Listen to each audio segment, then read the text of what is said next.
वो युवाओं को रोजगार उपलब्ध कराने के लिए बेहतर शिक्षा छात्रों को उपलब्ध कराना और रोजगार उपलब्ध कराना युवाओं को, यह सरकार की कमिटमेंट है, प्राथमिकता फिर है। भी पेपर लीक हो जाती है। नहीं, पेपर लीक का जहाँ तक पेपर लीक नहीं हुए हैं, कहीं भी पेपर निकलेंगे। रद्द कैसे होगा? नहीं, रद्द हुआ, एक्चुअली वहाँ कुछ त्रुटियां हुई थी जिसको बीपीएससी ने स्वीकार किया, और वो त्रुटियां ऐसा नहीं था। बेसिकली यदि 10 मिनट के बाद यदि प्रश्न पत्र वितरित किए गए तो बाद में भी 10 मिनट दिया जाता, इसकी बात तो की ही गई थी। लेकिन कुछ मुट्ठी भर छात्र जो श्रृंखल प्रवृत्ति के हैं, उन्होंने वहाँ डिस्टर्बेंस उत्पन्न किया और वहाँ बीपीएससी ने उस परीक्षा केंद्र को भंग किया और पुनः परीक्षा आयोजित की गई। पूर्ण पारदर्शिता और शांतिपूर्ण ढंग से परीक्षा आयोजित की गई।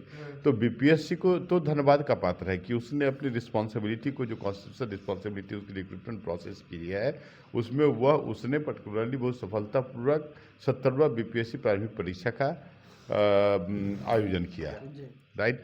और जहाँ तक प्रशांत किशोर का प्रश्न है, तो प्रशांत किशोर तो राजनीतिज्ञ होने का नाटक, मतलब एक्टिंग कर रहे हैं, इसलिए वैनिटी वैन बगल में लगा के रहते हैं, राइट।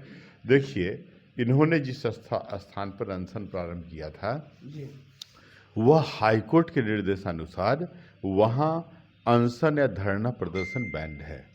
तो जो प्रशांत किशोर जी हैं, उनको कानून का तो ज्ञान एटलीस्ट होना चाहिए।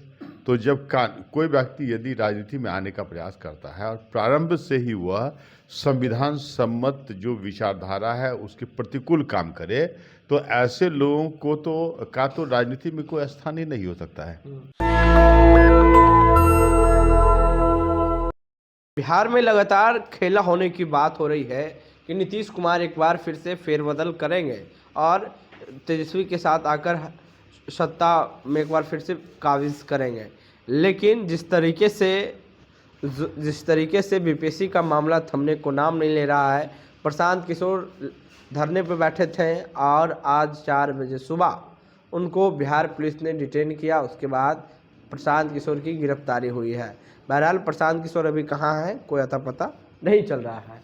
हमारे साथ बात करने के लिए परिमल है, जदयू के प्रवक्ता है नीतीश कुमार की पार्टी में। सर, कैसे देख रहे हैं, आखिर ये क्या पूरा माजरा है खेल का बीपीएससी का? पीके के बारे में आप पूछ रहे हैं जी। देखिए, एक्चुअली बिहार में जब से आदरणीय नीतीश कुमार सत्ता में आए, अभी तक लगभग 10 लाख सरकारी नौकरियां दी गई है। मतलब मैं समझता हूं कि, और इस बार बीपीएससी की जो रिक्तियां घोषित हुई थी लगभग 2035, यह स्वतंत्र भारत में बिहार के कंटेक्स्ट में सबसे बड़ी वैकेंसी थी। तो बिहार में जो आदरणीय नीतीश कुमार हैं, वो युवाओं को रोजगार उपलब्ध कराने के लिए बेहतर शिक्षा छात्रों को उपलब्ध कराना और रोजगार उपलब्ध कराना युवाओं को, यह सरकार की कमिटमेंट है, प्राथमिकता है। फिर भी पेपर लीक हो जाती है। नहीं, पेपर लीक का जहाँ तक पेपर लीक नहीं हुए हैं, कहीं भी पेपर निकलेंगे। रद्द कैसे होगा? नहीं, रद्द हुआ, एक्चुअली वहाँ कुछ त्रुटियां हुई थी जिसको बीपीएससी ने स्वीकार किया, और वो त्रुटियां ऐसा नहीं था।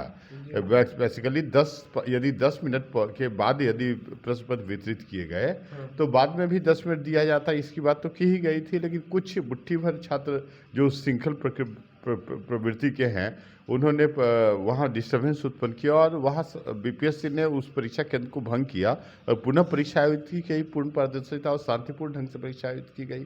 तो बीपीएससी को तो धन्यवाद का पात्र है कि उसने अपनी रिस्पॉन्सिबिलिटी को, जो कॉन्स्टिट्यूशनल रिस्पॉन्सिबिलिटी उसकी रिक्रूटमेंट प्रोसेस की है, उसमें उसने पर्टिकुलरली बहुत सफलतापूर्वक 70वां बीपीएससी प्रारंभिक परीक्षा का आयोजन किया।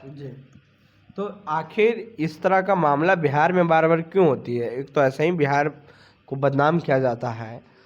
एक्चुअली राजद, प्रशांत किशोर जैसे लोग जो है ना, पप्पू यादव, ऐसे लोग बिहार को बदनाम करने का प्रयास करते। कितनी मुश्किल से हमारे आदरणीय नेता नीतीश कुमार को याद ही होगा कि राजद शासन के दौरान बिहारी शब्द गाली का प्रतीक होता था, और आज बिहारी है ना स्वाभिमान और अनुशासन का प्रतीक होने लगा। देखिए, एक्चुअली बीजेपी भी तो बहुत सारे बिहार को लेकर पहले बात तो सुने, राइट।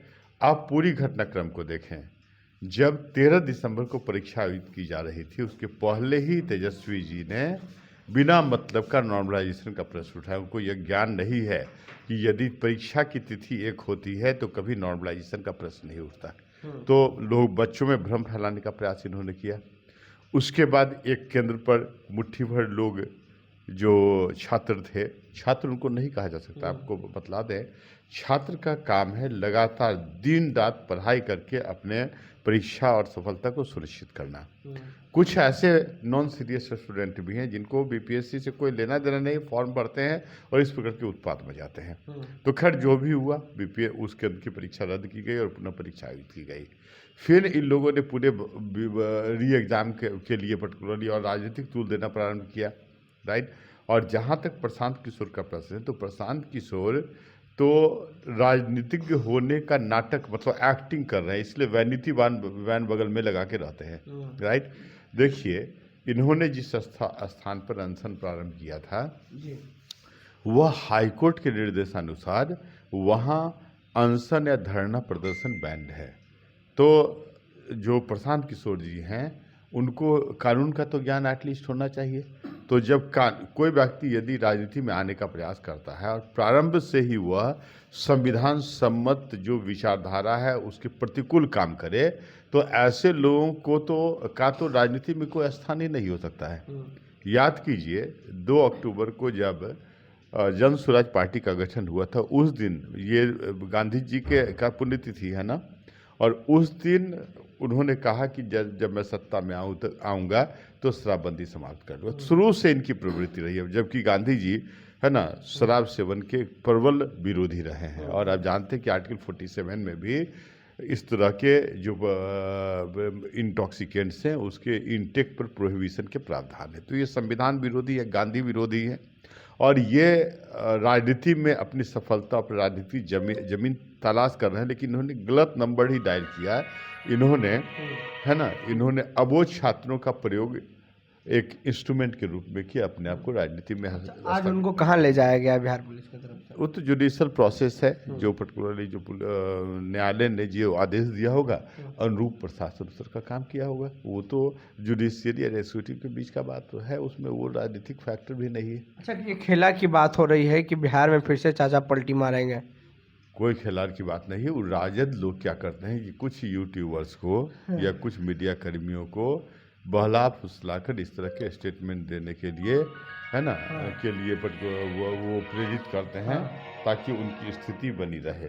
लेकिन वास्तविक स्थिति ये है कि पर्टिकुलरली इस तरह की बात नहीं। हमारे नेता ने स्पष्ट किया है कि 2 बार जो आए वो गलती की गई, राइट, गलती हुई, अब उसके बाद पुनः गलती नहीं दोहराई जाएगी। लेकिन लालू यादव तो दोस्त बता रहे हैं नीतीश कुमार को, उनका भी बयान आप सुने होंगे। देखिए, व्यक्तिगत उनके लिए दरवाजा खोल दिया है। व्यक्तिगत संबंध अलग चीज है, लेकिन जब बिहार और बिहार वासियों के हितों की बात होगी तो हम लोग कभी अनैतिक व्यक्ति से हाथ नहीं मिलाएंगे। मतलब व्यक्तिगत दोस्त है नीतीश कुमार और तो सब हम आज बिहार मतलब नीतीश कुमार और लालू यादव दोस्त हैं? नहीं, नीतीश कुमार तो दोस्त हैं कि नहीं वो दोस्त मैं आपको स्पष्ट कर दूं कि नीतीश कुमार तो पूरे बिहार को अपना परिवार मानते हैं। तो बिहार में जो भी लालू यादव नीतीश कुमार दोस्त संवेदनशीलता होती है। एक मेरा सवाल सुनिए, लालू यादव नीतीश कुमार दोस्त हैं कि नहीं? मैंने देखिए व्यक्तिगत रूप से दोस्त है, लेकिन राजनीतिक दोस्त नहीं है, आप समझिए। लेकिन लालू यादव तो बोल दिए। नहीं, उनको बोले दरवाजा खुला है, आ सकते हैं हमारे लिए। लालू यादव की स्थिति तो औरंगजेब के पिता के तरह हो गई है, वही स्थिति हो गई है ना उनकी स्थिति, राइट। बेसिक आप जानते ही हैं कि क्या स्थिति है। तेजस्वी जी कुछ बोलते हैं, लालू यादव कुछ बोलते हैं। तो राजद के नेता या जो भी स्पोक्स पर्सन है वो यह सुनिश्चित कर दे कि who is the leader of RJD, whether Lalu Prasad Yadav और तेजस्वी यादव, राइट। पहले तो पहले तो यही इसी में लीडर ऑपोजिशन तो अभी तेजस्वी है। लीडर ऑपोजिशन है तो इसका मतलब लालू यादव का कोई तवज्जो नहीं। इसमें लालू जी की बड़ी चेहरा है। तो विरोधाभासी स्टेटमेंट देते हैं। पहले वह सुनिश्चित कर ले, उनसे स्पष्टीकरण ले ले, फिर मुझसे प्रश्न करे। अच्छा, ये बताइए कि आप लोग अगर तेजस्वी यादव बुलाएंगे तो नहीं जाएंगे, या लालू यादव? उनके बुलाने से क्या होता है? हम लोगों ने उनको त्याग दिया है, उनको राजनीतिक रूप से चलता कर दिया है, सड़क पर ला दिया है। लालू जी बोल रहे हैं दरवाजा खुला है। उनके बोलने से क्या होगा? वो तो अपने देखिए, एक्चुअली हमारे नेता पूरे बिहार को अपना परिवार मानते हैं, जबकि लालू जी अपने पिता, पुत्र और जो पत्नी है उसी को अपना परिवार मानते हैं। तो मतलब चाचा भतीजा का रिलेशन रहेगा। ऑब्जेक्टिव है, नीतीश कुमार का ऑब्जेक्टिव है संपूर्ण बिहार का विकास करना। लालू यादव का ऑब्जेक्टिव है अपने जो परिवार हैं, परिवार के सदस्य, उसका आर्थिक और राजनीतिक सशक्तिकरण। ये बताइए परिमल जी, तो किसी तरह चाहेंगे कि भाई चाचा भतीजा का रिश्ता बरकरार रहेगा? रिश्ता तो संबंध अलग है, राजनीतिक संबंध वो नहीं है, बरकरार रहेगा रिश्ता? बरकरार ही है। जो चाचा नीतीश अब आप तेजस्वी, भी हमारे भाई हैं, आज बिहारी आप भी हमारे भाई हैं, नीतीश तेजस्वी का रिश्ता बरकरार तो रहेगा? क्यों नहीं, सब बिहार वासी एक दूसरे के भाईचारा, यही तो हमारे नेता की खासियत है। आपको याद है ना, राजद के समय 118 कम्युनल राइट्स हुए थे, 130 लगभग जातीय नरसंहार हुए थे। जब से हमारे आदरणीय नीतीश कुमार आए तो भाईचारा का संबंध स्थापित हो गया, तो सब भाई भतीजा सब कुछ है, लेकिन राजनीतिक तौर पर नहीं। जब बिहार के विकास की बात होगी, जब बिहार के में सुशासन की बात होगी। अच्छा ये बताइए, जनता के बीच जब हम गए, जब सवाल रखें कि नीतीश कुमार क्या फिर से एक बार पलटी मारेंगे, तो उनका कहना है कि नीतीश कुमार कभी भी पलट सकते हैं, पलट रहे हैं। कभी नहीं, उन्होंने खेला होगा, आज भी दिया है और कल भी दिया था, होगा खेला। दो बार गलती की गई और दोनों बार जब लाए गए तो दोनों बार ये लोग को आदत है नेचर से। जनता बोल रही है जो? नहीं, जनता नहीं बोल रही है ना, नहीं आप लोग बोल रहे हैं। नहीं, जनता हम पब्लिक के बीच गए होंगे, आप हमारे चैनल पे जाइएगा तो वीडियोस देख सकते हैं। 4-10 आदमी से नहीं, मैंने पूरा पब्लिक पे देखा है, तो बोल रहे हैं कि नीतीश कुमार कभी भी पलटी मार सकते हैं। कोई जनता नहीं चाहती, जनता ने राजनीतिक तमाचा राजद के गाल पर दिया है अभी उपचुनाव में। कहाँ जनता? नरेंद्र मोदी अच्छा है या फिर नीतीश कुमार? कौन? नरेंद्र मोदी अच्छा या नीतीश कुमार? दोनों की सहभागिता विकास और सामाजिक न्याय में है, आप समझे, सबसे ज्यादा राइट। अच्छा की बात बिहार में नीतीश कुमार से बड़ा कोई चेहरा नहीं है। शुक्रिया सर बातचीत करने के लिए।